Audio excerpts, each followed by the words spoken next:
Hello प्यारे बच्चों, स्वागत है आप सबका एक बार फिर से हमारे इस YouTube चैनल पर। कल हमने पढ़ा था कि पदार्थ कैसे बनते हैं। ठीक है, पदार्थ के बीच में जो गैप होता है, अणुओं के बीच में जो पदार्थ के अणुओं के बीच में जो गैप होता है उसको क्या हम कहते हैं। पदार्थ के अणुओं के बीच में जो आकर्षण बल होता है उसे हम क्या कहते हैं। ठोस अवस्था के पदार्थ के अणु कितने पास होते हैं, वहीं गैस अवस्था के अणु कितने दूर दूर होते हैं। ये सारा कुछ हमने पिछले वीडियो में देखा था। पिछला वीडियो इसी चैनल पर है, आप जाके उसको चेक कर सकते हैं और हम पिछले वीडियो का लिंक डिस्क्रिप्शन बॉक्स में भी दे देंगे, तो आप चाहे तो उसको देख सकते हैं और रिवीजन भी कर सकते हैं।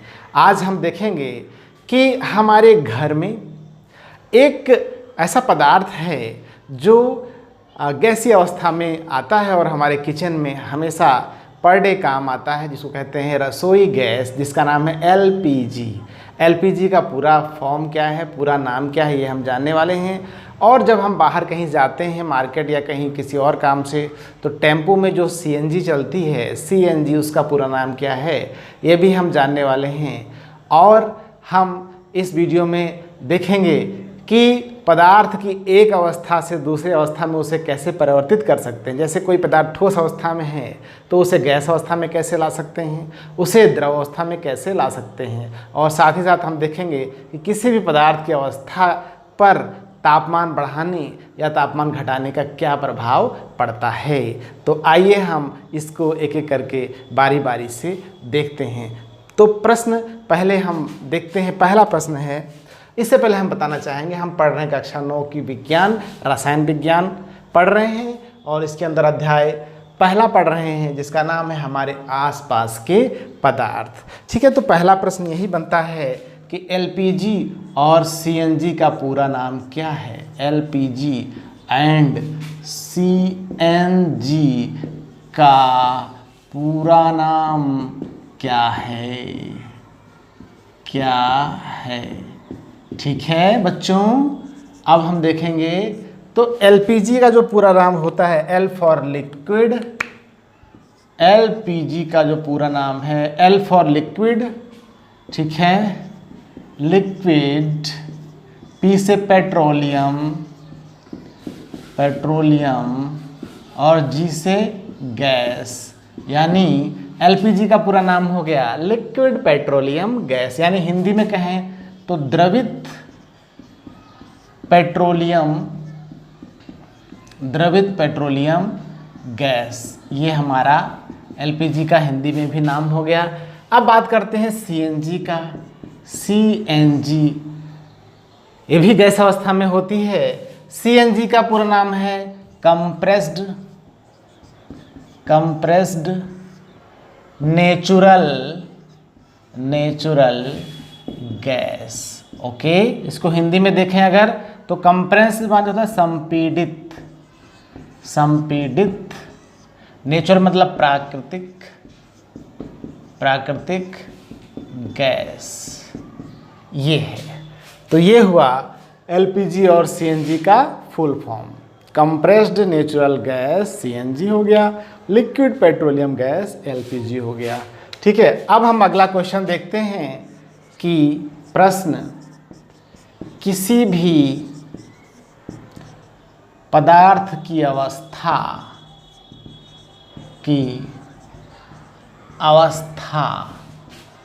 को किस प्रकार से परिवर्तित किया जा सकता है। ओके, ये हम देखने वाले हैं। ठीक है, तो सिंपल सा इसका आंसर है, देखिए जैसे एक उदाहरण हम लेते हैं कि किसी भी पदार्थ की अवस्था को किस प्रकार से परिवर्तित किया जा सकता है। मतलब अगर कोई पदार्थ ठोस अवस्था में है तो उसको द्रव अवस्था में कैसे करेंगे या गैस अवस्था में कैसे करेंगे, या फिर कोई पदार्थ द्रव अवस्था में है तो उसे गैस अवस्था में कैसे करेंगे, परिवर्तित करेंगे, या कोई गैस अवस्था में पदार्थ है तो उसको द्रव अवस्था में कैसे परिवर्तित करेंगे। ओके, तो ये हम जानने वाले हैं। तो देखिए, एक सिंपल सा उदाहरण हमारे सामने, एक ऐसा पदार्थ है जो हमारे सामने आमतौर पे तीनों रूपों में मिल जाता है पर डे। उस पदार्थ का नाम है जल, जो कि ठोस रूप में होगा तो होगा बर्फ के रूप में, और द्रव रूप में होगा तो होगा जल के रूप में, और गैस रूप में होगा तो वो होगा वाष्प के रूप में। राइट, ये है वाष्प के रूप में। अब हमको अगर बर्फ से जल बनाना है तो हम क्या करेंगे, हम सिंपल सा बर्फ को गर्म कर देंगे, यानी बर्फ का तापमान बढ़ा देंगे। तापमान बढ़ाने पर, तो अगर किसी ठोस का तापमान बढ़ाएंगे तो उसके अणुओं के बीच में अणुओं की गतिज ऊर्जा बढ़ जाती है। जैसा कि बताया था कि अणु सदैव गतिशील होते हैं, तो तापमान बढ़ाने पर अणुओं की गतिज ऊर्जा बढ़ जाती है, यानी वो गति करने लगते हैं, जिससे अणुओं के बीच की दूरी बढ़ने लगती है। तो ठोस से वह द्रव अवस्था में बदल जाता है। अब द्रव अवस्था से गैस में करना हो तो और तापमान बढ़ाना पड़ेगा। तापमान बढ़ाने पर और तापमान बढ़ाना पड़ेगा, तो तापमान बढ़ाया तो द्रव अवस्था में यानी जल से ये वाष्प बन गया। पुनः इसका उल्टा, अगर वाष्प को द्रव में चेंज करना है या जल में चेंज करना है तो तापमान घटाना पड़ेगा। तापमान क्या करना पड़ेगा, घटाना पड़ेगा। ठीक है, अगर जल से बर्फ में चेंज करना है तो फिर तापमान घटाना पड़ेगा। तापमान क्या करना पड़ेगा, घटाना पड़ेगा। ठीक है, तो ये है साइकिल, यही सब पे लागू होता है। अगर कोई ठोस है उसको हमको द्रव में बदलना है तो ठोस का तापमान बढ़ा दीजिए। कोई द्रव है उसका अगर वो गैस में बदलना है तो द्रव का तापमान बढ़ा दीजिए, गैस अवस्था में आ जाएगा। अगर कोई पदार्थ गैसीय अवस्था में है उसको द्रव अवस्था में बदलना है तो गैस अवस्था से तापमान कम कर दीजिए, घटा दीजिए, तो द्रव अवस्था में चेंज हो जाएगा। और साथ ही साथ अगर कोई पदार्थ द्रव अवस्था में है उसका तापमान अगर कम करेंगे तो वह ठोस अवस्था में हो जाएगा। ठीक है, तो पदार्थ की अवस्थाओं पर, चाहे ठोस हो, चाहे द्रव अवस्था हो, चाहे गैसीय अवस्था हो, तापमान का सीधा सीधा प्रभाव पड़ता है। यानी एक अवस्था से दूसरी अवस्था में हम तापमान घटाने या तापमान बढ़ा करके हम पदार्थ की अवस्थाओं में आपस में परिवर्तन कर सकते हैं। ठीक है, अब हम जानेंगे कि बादल वास्तव में कैसे बनते हैं। यही सब नियम लगते हैं बादल बनने में। तो देखते हैं बादल कैसे बनता है। बादल कैसे बनते हैं, बादल कैसे बनते हैं। ठीक, देखिए सामान्य तौर पे एक उदाहरण लेंगे सागर का। ठीक है, ये हमारी सागर की सतह है, ये हमारा सागरी जल है। ठीक है, अब सूर्य हमारा सन है, वो दिन में प्रकाश डालेगा।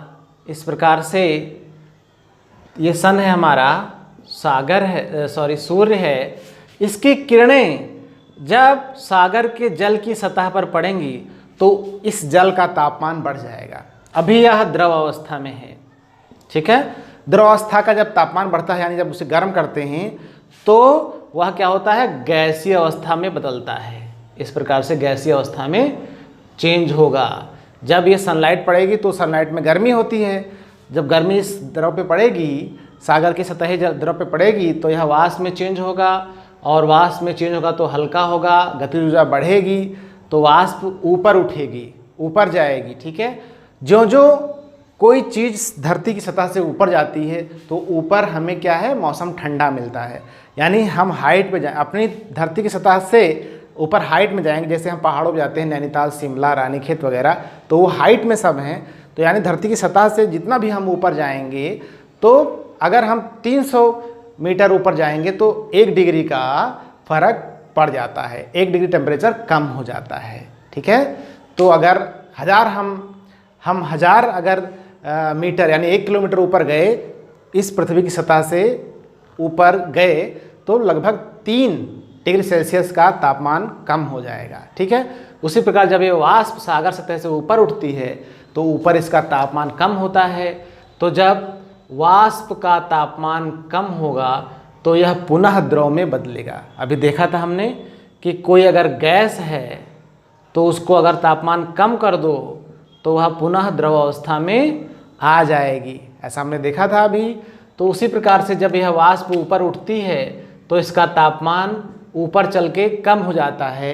तो यह जो वाष्प है यह जल की बूंदों में परिवर्तित होती है और वो बूंदें वायुमंडल में धूल के कण हैं, तमाम अन्य सारे कण हैं, उन पे बैठ जाती है और सारे कण एक साथ एकत्रित हो जाते हैं तो बनाते हैं बादल। क्या बनाते हैं? बादल। यानी इस क्रिया को बोलते हैं संघनन।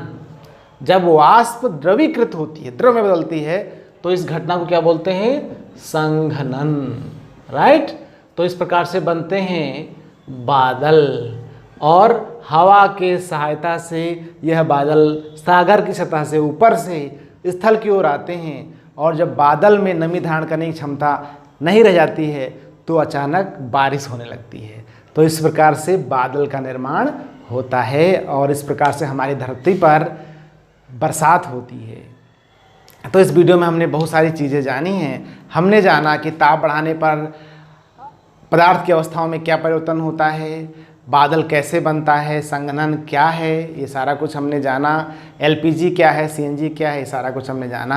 तो इस वीडियो में इतना ही। आपको मिलते हैं एक नए वीडियो में इसके आगे की क्लास को लेकर के। तब तक के लिए हैव ए नाइस टाइम। और हाँ, अगर वीडियो पसंद आया हो तो वीडियो को लाइक कर दीजिएगा। चैनल पर पहली बार आए हो तो चैनल को सब्सक्राइब कर लीजिएगा और कमेंट करके हमें ज़रूर बताइएगा कि आपको ये वीडियो कैसा लगा और हो सके तो दोस्तों के साथ अधिक से अधिक शेयर करिएगा। Have a nice time. Bye bye.